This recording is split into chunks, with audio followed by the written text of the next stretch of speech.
So I think about it a lot, but I think about it from a slightly different perspective, and it's this. You know, as an investigative journalist, when I'm doing investigative work, I do my best not to have a worldview. That is, not to stick to one, not to be too influenced by one. And the reason is because as an investigative journalist, I'm a little bit old school. I take it as my responsibility to bring the truth to the public.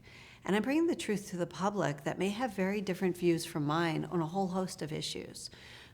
They might have different religious commitments, they might have different political views. That's fine. I don't really believe it's my role to influence them in those. What I try to do is just bring the truth and trust that American people, you know, people who are active in the political process will know what to do with it and will help. And what I mean by help is I tend to trust the American people that if I bring them the truth of what's really going on, they'll work, they know what's right, and they will come to a good solution. And that even goes so far as that I've never, for instance, come out, I've been asked many, many times to testify on behalf of bans on puberty blockers. Now, I write about the very grisly and serious risks of puberty blockers. I was one of the first to do it in America. But I've never testified on behalf of bans. And the reason I haven't is my role, as I see it, stops at the door. So I bring everybody the truth as I find it, and then I leave, you know, political actors to decide what's to do with it, and the American people to decide what's the best way of handling it.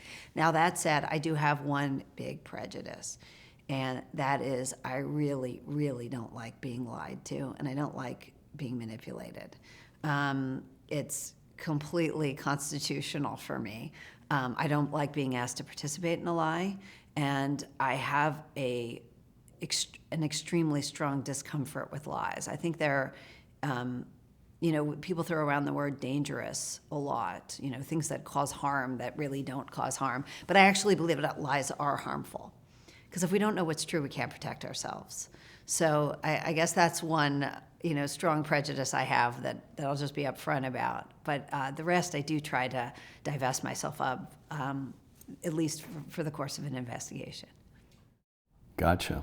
You use the word truth a lot, and if you're a believer in truth, that means that I can eliminate about half of the worldviews out there that you don't have.